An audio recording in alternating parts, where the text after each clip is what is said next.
বাবার ওই দিন আপনি শুনেন, ওই দিন আমি দেখলাম এক ভাই, এক লোক ট্রাকের থেকে সিমেন্টের বস্তা নামাইতেছে। বিশ্বাস করেন আমি নিজে দেখছি। ওই দেখেন, ওই অপদার্থরে দেখেন, ওই গেটের সামনে দাঁড়ায়া ছবি উঠাইতেছে। তো এই বেচারা সিমেন্টের বস্তা নামাইতেছে ট্রাকের থেকে গোডাউনে। আমি তাকাইয়া রইলাম। বিশ্বাস করেন তার সারাটা শরীর থেকে ঘাম কাকে বলে আমার কাছে মনে হয় যেন ঘামে ভিজা রয়েছে বেচারা, মানে পানিতে চুবানো মনে হয় যেন। এই পরিমাণ ঘাম ঝরতেছে সারাটা শরীর থেকে, একটা একটা সিমেন্টের বস্তা নামাইতেছে। আমি খবর নিলাম সর্বোচ্চ এক বস্তা সিমেন্ট ট্রাকের থেকে নামাইয়া গোডাউনে রাখলে সর্বোচ্চ 10 টাকা, হ্যাঁ 5 টাকা 7 টাকা। আচ্ছা ভাই আমি 10 টাকাই ধরলাম, তাইলে 50টা সিমেন্টের বস্তা নামাইতে গিয়া খোদার কসম তাকে 50 বার কোমরটা বাঁকা, নাইলে সে সিমেন্টের বস্তা নামাবে কেমন? 50টা সিমেন্টের বস্তা নামাইয়া 10টা টাকা করে 500টা টাকা একটা নোট হয়তো বিনিময়ে তার কোমরটা 50 বার বাঁকা হয়ে গেছে। কি পরিমাণ ঘাম ঝরছে! এই 500টা টাকা ঘাম মুছা, ছোট একটা গামছা দিয়া শরীরটা মুছা, এখান থেকেই 200টা টাকা 300 টাকা হয়তো সন্তানের পড়ালেখা বা অথবা সন্তানের হাতে দিছে। আর নাফরমান সন্তান বাবার এই ঘাম ঝরানো টাকা দিয়ে সারা রাত মোবাইলে উলঙ্গ ছবি দেখে।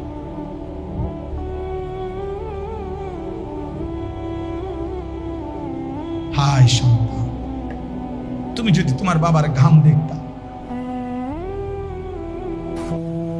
তুমি যদি এক বস্তা সিমেন্ট মাথায় নিয়ে দেখতা 50 কেজিওয়ালা একটা বস্তা কাঁধে নিতে কি পরিমাণ কষ্ট। তুমি যদি একজন প্রবাসীর বিদেশে 1 মাসের কষ্ট দেখতা, তাইলে প্রবাসীর সন্তান বুঝতো তার টাকাটা উপার্জন কত কঠিন। 12 ঘন্টা 14 ঘন্টার ডিউটি, কি পরিমাণ কষ্ট। এই জন্য বাপ, আমার দুঃখ এটাই, আমার কথা এটাই, আমরা যদি আমাদের সন্তানদেরকে না ফিরাই, আমরা যদি চেষ্টা না করি রে বাপ, এই প্রজন্ম টিকবে না। আপনারা কয়জন বাপ চাচা যারা আছেন, আপনাদের ছোটবেলার থেকে আপনারা হয়তো কিছু আল্লাহ খুদা নামাজ রোজার কারণে এখনকার এরা টিকে আছে, কিন্তু এরা যদি এভাবে 30 বছর পার করে যে নামাজ নাই, সেজদা নাই, হালাল হারাম নাই, নারী ছবি দেখতে দেখতে এই চোখ শেষ করে ফেলছে, এদের হাতে যেই জেনারেশন আসবে ওরা কেমনি ঈমান পাবে? কোরআন শরীফে স্পষ্ট আছে, নবীজি যেদিন, কোরআনের আয়াত, নবীজি যেদিন মক্কার কুরাইশদেরকে বলছে, হে কুরাইশরা, কাবা ঘরের চারদিকে যে তোমরা উলঙ্গ তাওয়াফ করো, এটা হারাম, এটা অসভ্যতা, এটা অশ্লীলতা, এটা বেহায়াপনা। ওয়া ইদা ফাআলু ফাহিশাতান, কোরআনের আয়াত। মক্কার কুরাইশ কাফেররা কি বলছে জানেন? শুনতেছেন আপনারা? অবাক হয়ে যাবেন, অবাক। কোরআনের আয়াত। মক্কার কাফেররা বলতেছে, মুহাম্মদ শুনো, এই যে ঘর, আল্লাহর ঘরের চারদিকে আমরা, ওই বেটা জলদি করো, সরো বেটা, না এসে ঘটর ঘটর করতে পারে। তো মক্কার কুরাইশরা বলছে যে মুহাম্মদ শুনো, ক্বালু ওয়াজাদনা আলাইহা আবাআনা, 1 নম্বর কথা বলছে, আমরা আমাদের বাপ দাদা পূর্বপুরুষ থেকেই এভাবেই দেখে আসছি, এভাবে উলঙ্গ। আচ্ছা এদূর তো কইলে সারত, এরপরে যেই জঘন্য কথা বলছে তারা, আল্লাহু আমারানা বিহা, তারা বলছে মুহাম্মদ আমাদের বাপ দাদা পূর্বপুরুষকে এভাবে উলঙ্গ তাওয়াফ করার জন্য আল্লাহই স্বয়ং বলছে। কোরআন শরীফের আয়াত, আল্লাহু আমারানা বিহা।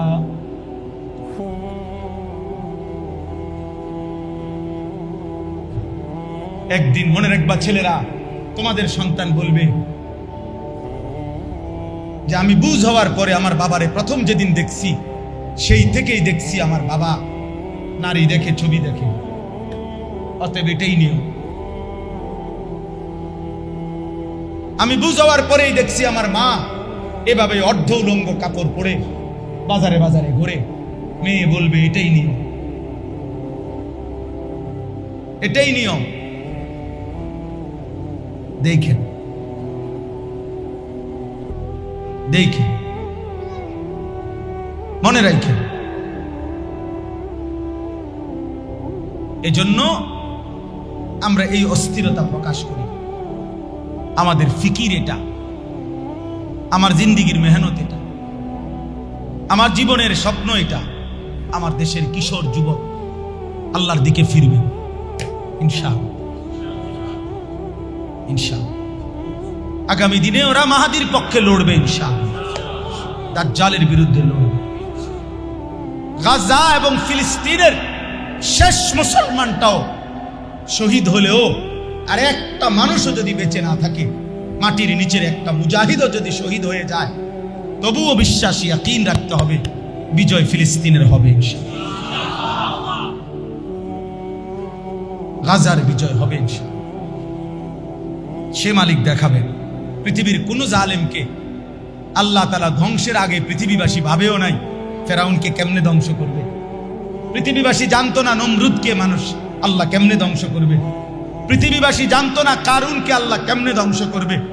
পৃথিবীবাসী জানতো না নূহ আলাইহিস সালামের কওমকে আল্লাহ কেমনে ধ্বংস করবে। পৃথিবীবাসী জানতো না। কোন জালেম, নেপালের অর্থমন্ত্রী, যে বেটা অর্থমন্ত্রী মানে যে বেটা পুরা দেশের অর্থের মেন গোডাউন যার হাতে, এ বেটারে ফিরতে ফিরতে শেষ পর্যন্ত শুধু জাইঙ্গা ছাড়া আর কিছু যায়ছিল। এই অবস্থায় ফিরতে ফিরতে নিচে গাঁতাত ফালাইছে। ওইখানে আবার ইটা মারতে মারতে, ইট মারতে মারতে এরপরে ওই মারা গেছে। মন্ত্রী এবং মন্ত্রীর পরিবারের সদস্যরা হেলিকপ্টারের রশির মধ্যে ঝুলতেছে বাঁচার জন্য। সারা পৃথিবী দেখে নাই।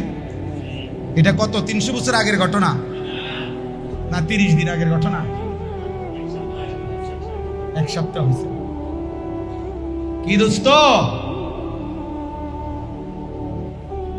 কার নিরাপত্তার উপরে ভরসা করে সেজদা দাও না? তোমার কোন আব্বা তোমারে বাঁচাবে? আল্লাহকে সেজদা দাও না নাফরমান। এই বেনামাজি, এখানে যারা আছো বেহায়া, ওই কপাল তো মানুষের কপাল না যে কপাল আল্লাহকে সেজদা দেয় না। ও মানুষ না, ও মানুষের কোনো বংশ না, ও জন্তু জানোয়ার ছাড়ার কিছু না, ও হাইওয়ান, ও হাইওয়ান। ও মনে করছে জীবন মানে কুকুর বিড়ালের জীবন, খাও আর ঘুমাও আর ফুর্তি করো আর লজ্জাস্থানের চাহিদা পূরণ করো আর যা মন চায় তা দেখো। আল্লাহ আমাদেরকে হেফাজত করে। শেষ আমার কথা, গুনাহ ছাড়তে হবে, গুনাহ ছাড়তে হবে। বলেন ইনশাআল্লাহ। নজর হেফাজত করে, নজর আজকে সবচেয়ে বড় গুনাহ। চিন্তাবিদ, পণ্ডিত, গবেষক, মুসলিম মনীষী, সারা পৃথিবীর গবেষণা এটা। সবচেয়ে বেশি গুনাহ আজকে নজর, এই চোখের গুনাহ। এই মোবাইল পাগল বানায় ফেলছে, এই নারীদের বেসামাল অবস্থা পাগল বানায় ফেলছে। আমাদের মা বোনরা মনে হয় যেন পাগল হয়ে গেছে, ওরা অস্থির হয়ে গেছে নিজের শরীর বাহারি রঙের রূপ যৌবন প্রদর্শন করার জন্য। একটা সময় ছিল রাস্তায় বাজারে সর্বত্র নারী একদিকে দাঁড়াইতো, ছাতি হাতে দাঁড়াইতো, আলগা রাস্তায় বাঁকা হইয়া অন্যদিকে ফিরত মহিলা পুরুষ পার হওয়ার জন্য। আর এখন পুরুষকে বলা হয় বাজারে হাঁটবেন কেমনে, মহিলার লেগে তো হাঁটতে পারতেন। মানে পুরুষকে বলা হয় যে আপনার ইজ্জত বাঁচাইতে হইলে আমনে দাঁড়ায় থাকতে হইবে, আমনে দাঁড়ায় থাকতে হইবে। বেড়ি কিন্না সারলে যদি জায়গা পান দয়া করিয়া এবুড়ি যদি সুযোগ দেয়, আস্তাগফিরুল্লাহ, আস্তাগফিরুল্লাহ। গুনাহ ছাড়েন, স্ত্রীর দিকে নজর দেন, ছেলের দিকে নজর দেন, মেয়ের দিকে নজর দেন, ছেলেটা সারাক্ষণ মোবাইল কেন ব্যবহার করবে? শেখুল ইসলাম হযরত মাওলানা তাকি উসমানী দামাত বারাকাতুহুল আলিয়া, সারা পৃথিবী বিখ্যাত বুজুর্গ আলেম, উনি ফতোয়া দিছেন যেই কিশোর, যেই যুবক বড় মোবাইল ব্যবহার করার ক্ষেত্রে হালাল হারামের বিধান কি শরীয়তের এটা জানে না, এটা মানে না, তার জন্য এই বড় মোবাইল ব্যবহার করার অনুমতি নাই, জায়েজ না। এটার প্রয়োজন আছে, এটার দ্বারা বড় মোবাইল দ্বারা অনেক কাজ আছে, বর্তমান পৃথিবীর অনেক কিছু করতে হয়, ঠিক আছে, কিন্তু প্রয়োজনের মধ্যে সীমাবদ্ধ। বুঝেন নাই আমার কথা? বড় মোবাইল আমার কাছেও আছে, আমার গাড়িতেও আছে। আমি আসার সময়ও আজকে মনে করেন আমাদের ইংল্যান্ড থেকে একজন ঘনিষ্ঠ মানুষ হজে উমরায় গেছে, উনি আমার সাথে জরুরি কথা বলছে, তো আমি ওনার সাথে কথা বলছি। আমার শায়েখ আল্লামা মুফতি মুশতাকুন নবী কাসিমি হজরত এখন উমরায় আছে, মক্কায় আছে, আমি ওনার সাথে কথা বলছি আজকে। সিলেটের মনসুর ভাই উনি উমরায় আছে, আমাদের ঘনিষ্ঠ, ওনার সাথে কথা বলছি। তো অনেক কিছু হোয়াটসঅ্যাপে পাঠায় যেগুলো দেখতে হয় মাদ্রাসার থেকে, যে হুজুর এই কাগজটা, এই পুস্তকটা, এই হিসাবটা, কারণ আমি সারাক্ষণ বাইরে বাইরে থাকি। তাহলে প্রয়োজন তো ঠিক আছে, তো প্রয়োজনের মধ্যে রাখা দিলাম কাজ সারলে, কিন্তু এই ছোট মোবাইল দিয়া মাহফিলওয়ালার লগে কথা বলা, আমার ফ্যামিলির সাথে কথা বলা, স্বাভাবিক কথাবার্তা বলা, এটা দিয়ে সম্ভব না, তো এটা দিয়ে সারলাম। এটারে 24 ঘন্টা বড় মোবাইল এটা সাথে রাখতে হবে, এটা তো আমার শান্তি দিবে না রে ভাই। এই পাঞ্জাবিওয়ালা যে কয়জন আছেন, হুজুর, ইমাম সাহেব, মাদ্রাসার ওস্তাদ, দোস্ত আমার, হাত জোড় করে বলল, আর যদি কোনোদিন আলাদা সুযোগ না পাই, এই জন্য বলল, বড় মোবাইল পাঞ্জাবিওয়ালা পাঞ্জাবি ছাড়া, টুপিওয়ালা টুপি ছাড়া সবাইরই ফকির বানায় দেবে, অপমানিত করে ছাড়ুন যদি এর নিয়ন্ত্রণ করতে না পারে, যদি এর হালাল হারাম বাঁচতে না পারে, হেফাজত করতে না পারে। আল্লাহ আমাদেরকে তৌফিক দান করে।